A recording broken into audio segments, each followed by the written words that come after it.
All right, well, I want to welcome back our first repeat guest, Mr. Ellis McKinney. Thank you to come back on the pod, man. Oh, of course. Thanks for having me. I love it here. It took me too long to get back, honestly.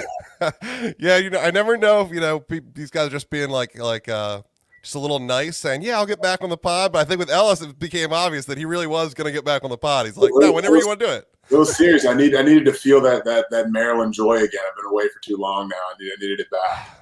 Yeah, I mean, I wore the 125 years of Maryland hat here because I think it's been 125 years since I sat in that stadium.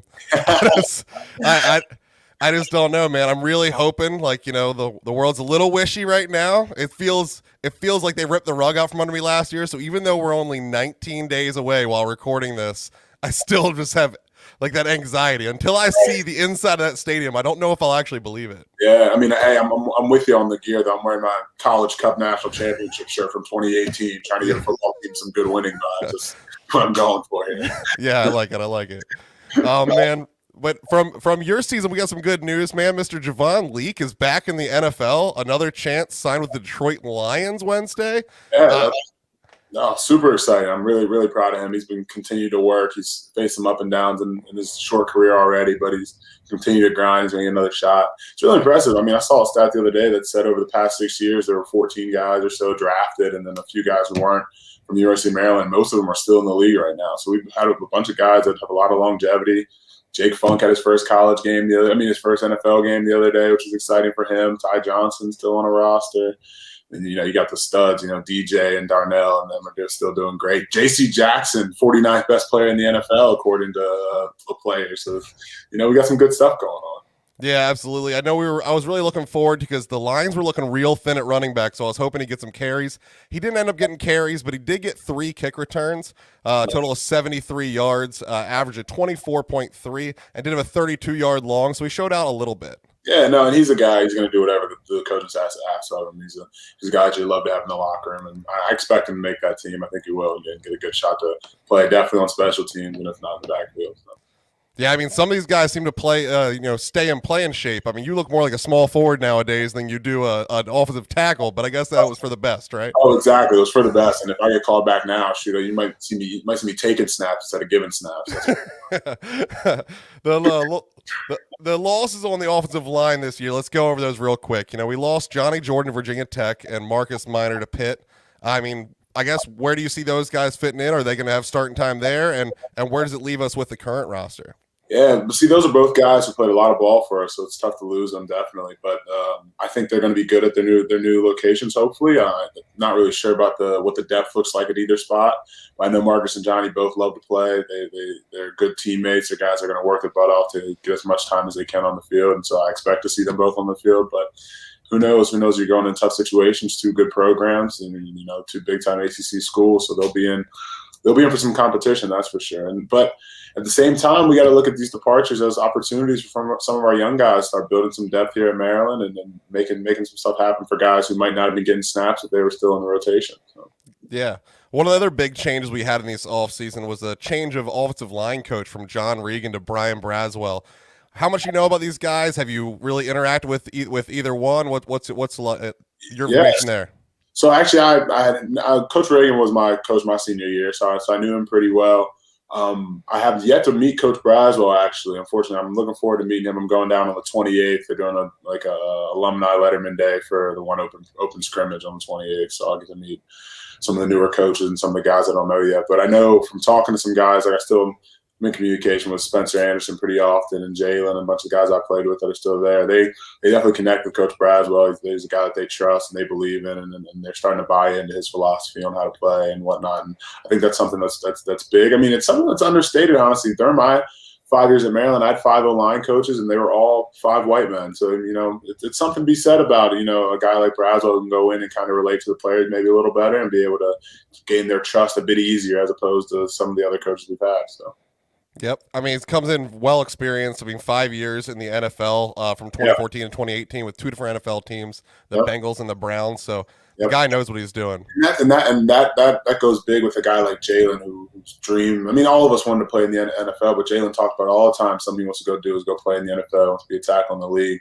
And you bring in a coach like Braswell who can say, listen, I was just their coach, and I can tell you what they're looking for. I can tell you what you need to improve on. I can tell you the technique and things like that are going to make you a better player and make you ready and set up to go play in the NFL. And I think that's something that resonates with the guys and makes them trust him that much more.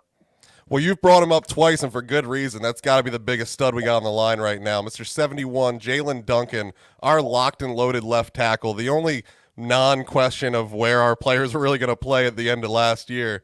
I mean, what can you say about this man you haven't already said? Well, so when he was an 18-year-old, he showed up and he was you're playing left tackle for us this year. It was pretty easy. So I can't imagine 3 years, 4 years later now, he's played a lot of Big Ten footballs, going against some of the best guys at the highest level, and he's ready to go. And I think he's starting to shape that leadership mindset. Him and Spencer have definitely taken over that role of being guys who can lead by example, who've been there, who've been in the building, who understand the culture coach is trying to bring to the university. And then they're guys that are going to take a big step this year and hopefully get more national recognition for how good of players they really are. And that comes with the line of the team being better in general. But I think you're going to see that the two of them, Jalen and Spencer, are going to be some of our stalwarts on the offensive line, no doubt. Yeah, for some of our listeners just digging into this offensive line, getting more invested in the team. Jalen, 6'6", 315 out of St. Francis Academy. He was named the 2021 Athlon Sports preseason All-Big Ten selection after getting honorable mention last year. He started all 11 games for us in 2019 and all 5 last year, so he's about as locked in of a stud as we got. Yeah, definitely is. And then, like you said, a lot of the other guys are kind of rotating around.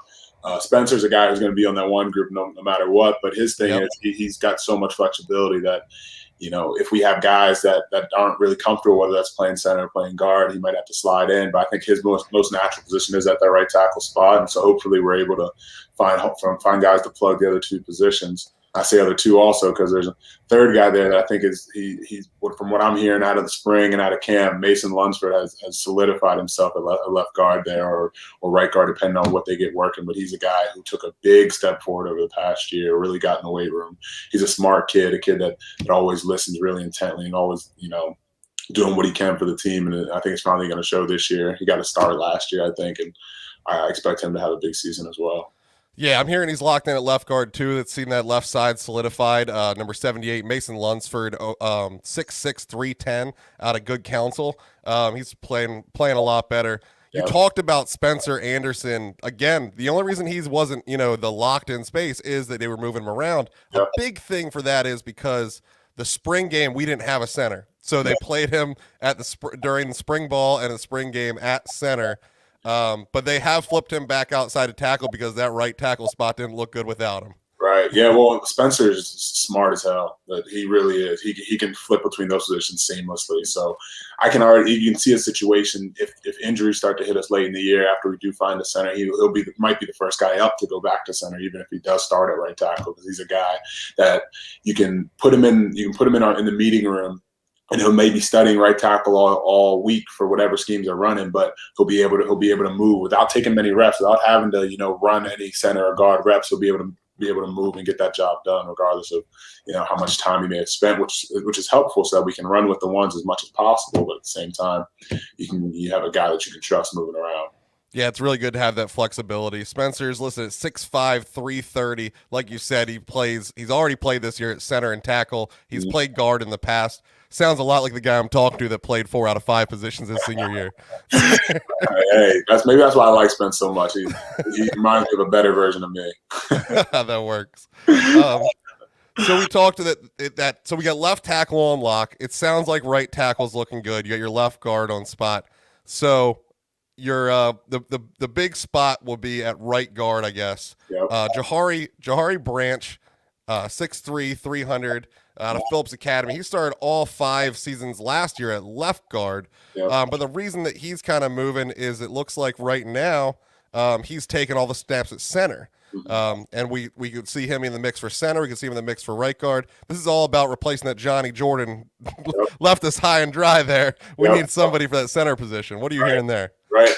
So I think like you said, Jahari is the guy taking a lot of the snaps now. Jahari physically is the one that looks most like a center. He's a little bit smaller, not as long and as the guys on the outside. But he's a guy, like you said, played a lot of guard. I don't know. I'm not sure how much center he's played before in general, before the spring or in training camp. And I'm excited to see how much he's improved since the spring game, like you said. And I know he did try to take a couple snaps last year as well at center. He's the guy that it seems like ideally would fill in that position, but there are other guys as well who are gonna see that position as a way to get on the field. Center and guard are difficult at the college level because in high school, honestly, a lot of the guys can see Johnny was perfect. Johnny was a guy who was going to play center regardless. That was his position. He played other positions in high school, but knew that was going to be his job in college, and he fought and worked for that. So. That was always a given. But with other guys, most of the time you're recruiting tackles. And all the best teams in high school put their best offensive lineman at tackle. So regardless of if you're going to come to college and play guard or center, you're going to play. I mean, I played left tackle in high school, so it's a tough transition for guys. So that's why you always find it a little more difficult. You'll have the stock class of guys trying to. You might have 5 or 6 guys filling 2 roles. But you got to see who can truly transition into playing the interior offensive line because it's different. The angles are different. The steps are different. The way you have to move is different. So it's a tough transition for some guys. That's why you see less young guys being able to just slide in so quickly. Guys like Jakai who would be a good guy there, and some of the other guys that I've seen and I've been hearing about it, I've been trying to rotate through because you want to give everybody the best chance, but it takes some time to get used to being inside like that. So I'd give honestly the upper hand to like you said, Jahari, Evan Gregory, if he gets it right and then can start thinking the game and then being as aggressive as he can be. And then the transfer Harris, I believe, is the kid from junior college. Eric Harris from the one he just won a championship for at the JUCO level out there in Kansas. Yep. So I'd expect him to be someone in the mix for that as well. Yeah, they're hoping that Eric Harris, the late arrival, they spent their final vacancy for a scholarship this summer on him. They'll take that center position and let Jahari swing back to guard. But man, 6'3", 302, it's a big boy. He's played high level football, but he was just playing all the way to a championship for spring ball till June 5th. That's a lot of football in one calendar year, man. Nope, definitely. It's a lot of football. I mean, but now, you're not at junior college anymore. You get to come to Big Ten. We got Jones Hill House, all the best rehab and whatnot, and all the best food in the world. You'll be all right to get around to. You got young legs. So you mentioned the smaller frame being okay at center, and that's important right now for the one that I think most Maryland fans, if not the team, thought was going to be your starting center at the end of last year. And that's Mr. Alson Fontaine. Mm-hmm. Fontaine came in as a 4-star lineman. He's listed at 6'3", 320, but I think they're just purposely not updating that weight because I don't know if we see that on him right now. What do you know about Mr. Alson Fontaine? Yeah, I know he struggled a little bit last year, whether it was him being sick or what was going on, and he lost a good bit of weight, and he's been fighting to put it back on. I can't speak to what he's at right now. I have no idea, but 320 is probably not it, but the eye test says 320 is not it. 320 is probably not right. But like you said, yeah, he played a lot of football too. It's a guy you can't forget about, especially if you can get back to where he was before losing that type of weight. He's a hard spot because he opted out due to COVID last year before rejoining camp super late last year. I just don't think he believed there was going to be a season. He rejoined camp like a week before the season started. Then he only appeared in one game because he got to work back into game shape, and we only had 5 of them. So it's a bad spot. I will say the eye test still says he looks bigger now than at the spring game. Definitely. So he definitely seems to be going in the right direction. He could only, honestly, from a point I'd seen him maybe 6 months or so ago, he could only be trending up. So I don't think there's much more weight he could lose, honestly. I don't know, Ellis. He still has some room to go down to your weight right now. I'm a protected class of citizen now, though.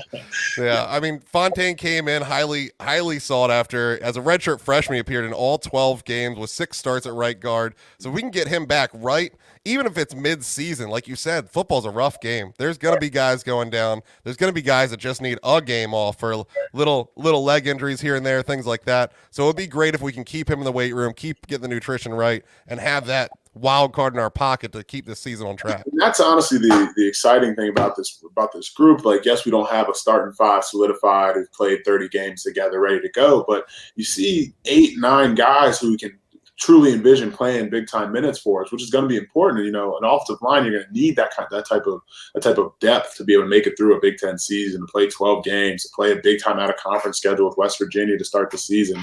You're going to need that type of rotation in order to guarantee that we can be at our strength, come game 11, come game 12, where you might have some nicks and bruises throughout the year. And that's important at practice. That's important throughout camp. And that'll be important through all 12 games that we have that type of depth.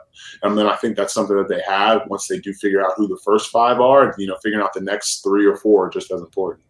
Well, we talked about Spencer Anderson jumping inside at center for the spring game, and that the right tackle replacement struggled a little bit. Now, I was real high on my man, Mr. Emilio Moran. Watched his highlight film. He was one of the ones I was most excited for. Right. Offensive lineman, 6'6", 330 pounds of Virginia Beach. He transferred from us from Lackawanna, another one of those big-time lower-level football programs. Again, struggled at right tackle, but basically every QB hit and hurry came right through him during the spring game. But honestly, his highlight film, though he has that prototypical tackle size, was almost all out of guard. And it looks like that's where we're looking at him now, at his more natural position. Yeah, I think he's a guy that he'll improve with more confidence, once he more understands what's going on, understands the playbook, and has the confidence to just let his talent play. He'll be a guy you'll see start take steps, but until that happens, it'll be difficult. You'll keep playing slow. You'll be thinking too much. You'll be worrying about technique or worrying about, am I blocking the right guy? Because the best guys are the guys who can just know what you're doing and know that they're going to do it right because they have it practiced and they have it memorized to such a T. So he's a guy that and you said, like, he looks the part 100%, but needs to make sure he's got everything else going right so that he can perform at the level he's capable of performing. Yeah, I mean, I still got my money on him at right guard. You got me a little hesitant with your statements there. I feel like there's a little in between the lines I'm not hearing. No, I don't know the kid that well, honestly. It's just, like you said, from the eye test, from just JUCO transfers in general, it's tough. It's a different game. The playbook is much deeper. The amount of time you have to commit to it is much bigger. It's a bigger commitment. So that's just my assessment off of JUCO guys in general that I played with and things like that. And then, like you said, watching them in the spring game. I can't speak from a person. Oh, you're right. I haven't met him, and I'm not in the meeting rooms either. So I'm a complete outsider at this point in time. So. All right. Well, I'm keeping my money right there on him at right guard. Don't let me move the needle. I'm in law school now. I can put up an argument about anything. So that works. Well, the last guy I wanted to bring up is Evan Greger. You had mentioned him. He's right in the mix at center. He's right in the mix at right guard. If he's not going to be in the number ones, he's definitely going to be in that 2 deep, probably at multiple spots across the line. You saw how Locks did that last year, where some guys were number 2 at 2 different spots. Exactly. So I think that he's definitely putting together DeMatha Catholic, 6'4", 310 pounds, and he'll definitely be a name you'll know by the end of the year. And definitely, he's a guy who's been in the program for a long time now. He's a seasoned vet of Maryland football. It's his 3rd, 4th year, maybe. So he's a guy that you can trust and then put in tough situations and not have to worry about, is the moment too big or has he had enough snaps, because he's played a lot of college football, whether that's been at practice or the few snaps he's taken in games. He's a guy I got the pleasure to play with, a guy that loves playing football and loves to hit people, but it's got to make sure he's hitting the right guy. So. Yeah. The other 2 that are getting a lot of love from Locks, not necessarily being mentioned in the starting lineup as of yet, but just really productive on that scout team, that second offensive line. Delmar Glaze, 6'4", 316, out of Charlotte, North Carolina, and Ja'Kai Green, 6'6", 315, out of Palmer Park, Maryland. St. Francis Academy, again, coming through for us there. Yeah. Ja'Kai's a good kid. Ja'Kai's a kid went to St. Francis, like you said. I got to meet him a little bit when he had first come in that spring after I'd left. I'm looking forward to see how he's progressed. I think it's going to be his 2nd year, right? Yeah. So hopefully he's progressed and is starting to learn from Spencer and Jalen. I think he's a guy we're going to see more on the outside in a few years, as opposed to one of the rotational guys this year. Yep. And then right there, it seems to be a bit of a tier break. You got a bunch of sophomore and freshmen, whether it be redshirt or a natural in those positions. Mm-hmm. You got Christopher Love, 6'3", 345. Clayton Allen, 6'5", 310. What I see in this lineup is that we're a lot bigger at this second, third string line than even when you played a couple years ago. Yeah. Yeah, and it's something that you got to figure out whether that's the type of guys we're looking for. Because when you come in as a freshman, you could be 6'4", 310 and be the wrong 6'4", 310. Like, trust me, I knew that. I came in at 17 years old, weighing 320 pounds, but it was not the 320 pounds I wanted to be weighing. By the time it was my junior and senior year, and I'm actually playing a ton of ball, I'm weighing in at 306, but I'm much stronger, much more athletic, and in much better shape, and I move my body around way better. So it's like, bigger, yes, we need to make sure you have the frame that you can put on, but at the same time, college football is a game where you have to have the right kind of body as well, and just having any type of weight doesn't get the job done. Well, the next guy on my list, last time I talked to you, were in some kind of TikTok battle. I believe you were dominating. You want to introduce this man? Listen, I gave it to him. He took a lot of heat. I had one little viral TikTok that got through, but he has been doing a lot better at that. So he can take it. I don't even want any smoke anymore. It's all him. It's all him. My man certainly puts out some fire edits. Mr. Marcus Finger, number 64 in your playbooks, number 1 in your hearts. Yeah, I'm excited for him. So he's been doing some fun stuff with T-shirts and stuff, trying to take advantage of name, image, and likeness with policy now. So I hope he's been able to cash out a little bit on that. And that's some guys who've been utilizing social media for that have now seen, a few more opportunities pop up for them, which is pretty cool. That's good. 6'5", 318 out of Fort Myers, Florida, where he squats pigs or boars, I guess you should call him. He grew up in Wisconsin a little bit too. He wasn't always right or something like that. So he got sick of the regular pigs and wanted to get ones with tusks. Right. Exactly. One of the coolest stories for me, because I started with this program just as a fan, just a 11, 12-year-old boy with his mom taking him to the stadium. Mr. Tommy Varhall, number 67, offensive lineman, coming in 6'8", 320. Now, I think this might be the wrong kind of 6'8", 320, like you said. My man's going to put in some work, but I believe in him because this is a legacy. Both his father and his uncle went here at University of Maryland, and there was a cool photo of him at the stadium in front of an advertisement like today's children, tomorrow's recruits. And I was like mind blown, like how that worked together and got there in the future. I love seeing that story too. Those type of guys you want, the guys who are going to leave it all on the field for this school and for that university. It's not just guys out there playing for themselves. Maybe he's the type of guy that you're never going to question his why. His why is because this is more important to him, because this is a family business to him. This is something that he grew up loving, and there was no question when he was going to college where he was going to go. You see a lot of the other Big Ten schools have that type of framework where it's the small towns, whether that's in Wisconsin or Ohio or Pennsylvania, where these kids grow up and all they want to do is be a Buckeye or something like that. We need I love seeing kids like him who grew up his whole life and he knew he was going to be a Terp from the minute he started playing football, and now he's getting to live out his dream. And so it means so much more to him, and he's going to put in the work and over the next couple of years to be able to actually see his dream come true on the field on Saturdays. So. Absolutely, man. I don't want to put this guy down or anything with that wrong 320. This guy played high-level high school football down there in IMG Academy. Definitely put together. And honestly, he kind of reminds me of another one of the guys. We talk about Mason Lunsford. I remember seeing Mason Lunsford coming into college, and he looked like he was supposed to be at Maryland, but on an academic scholarship. Right. so my man's putting work in, isn't that starting offensive line? Mason is also just the nicest kid of all time, and he probably doesn't raise his voice above a 3.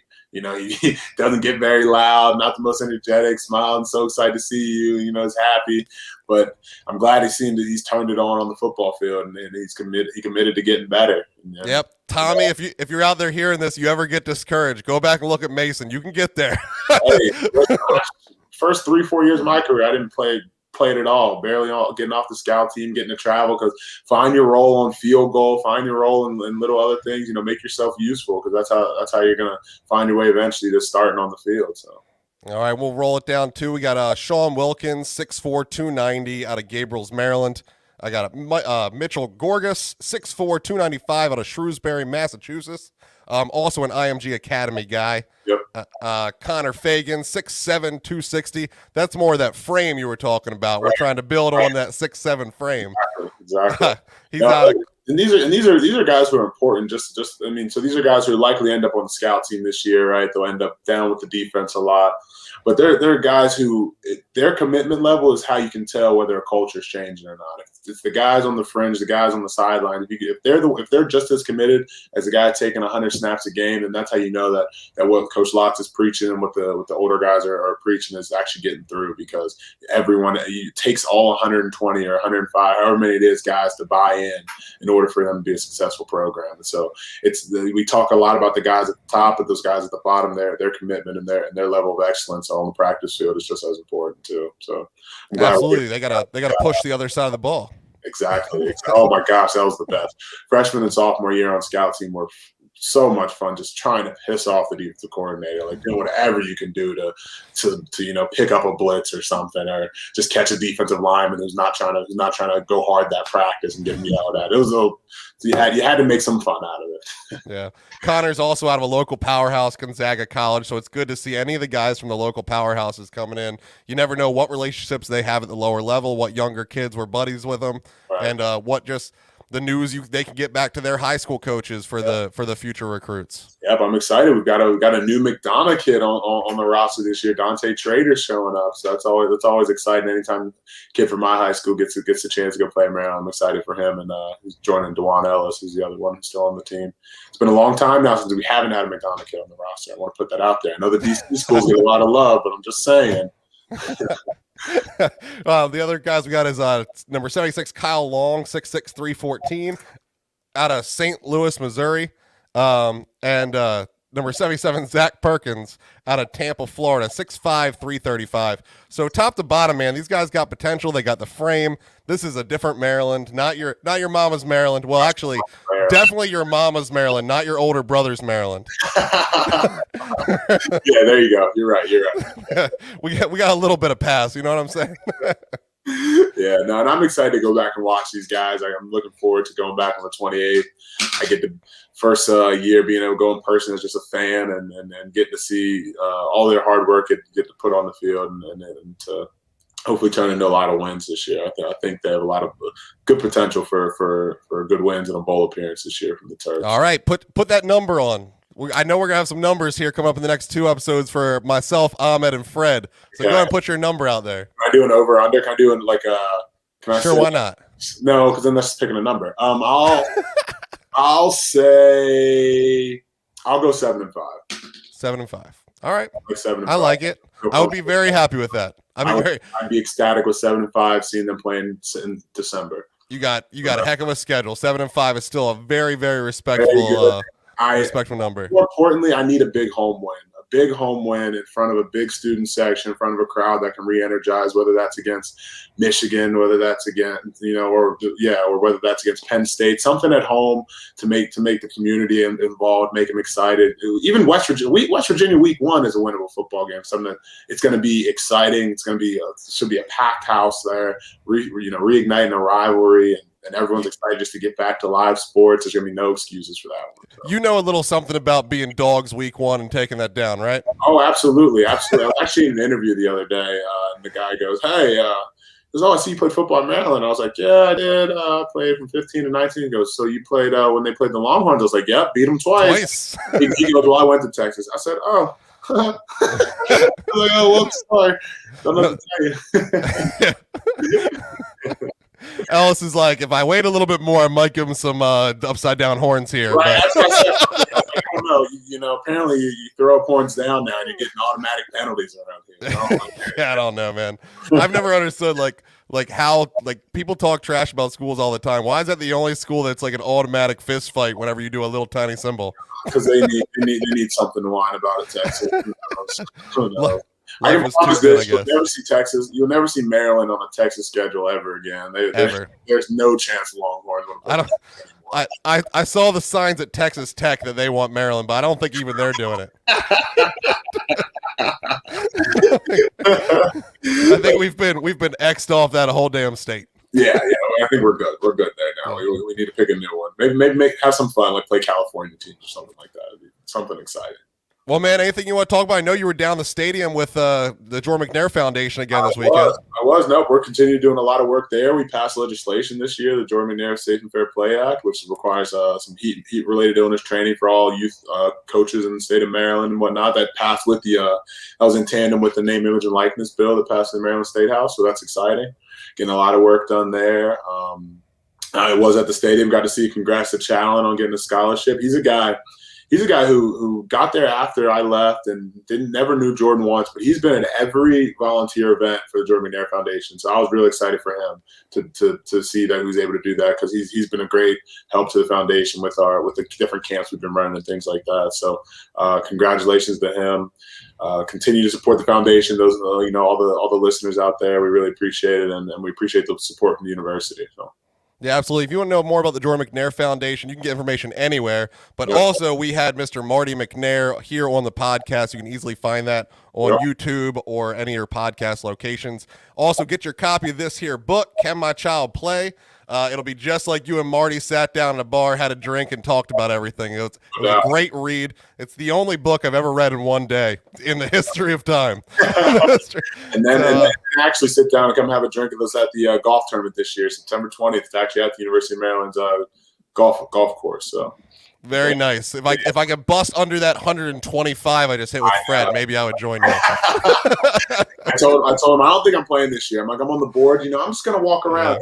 Be sociable. I don't need to actually play because I don't need to lose 30 balls anymore. No, I legit. So I played the front nine for the first. I haven't played golf in forever. I played the front nine and I had, I think, a 75. Right. And then the guy that was with me started like caddying me. He was like, "Oh no, this is what you're doing wrong. Aim in this direction." And I took 25 strokes off 9 holes. How is that possible? I was like, so I just need somebody else's brain. My body can actually do this. That's crazy. I'm always curious. What was it, a 3-hour front nine? How'd you shoot? It was bad, bro. It was bad. And it was an easy course. It was wetlands up here in Aberdeen. It's not. I mean, it's not a easy course, but it's less water, less trees. Right. It's definitely got losing a ton of balls. Plenty of ups and downs, but no losing balls. You can find that stuff. That's so funny. All right, man. Well, I want to thank you for joining me once again. I'm going to get out of here on this. And let's see everybody at the stadium here in a couple weeks, right? I can't wait to see everybody on the 4th. I'll be out there tailgating with everyone else. I'm excited. Looking forward to it.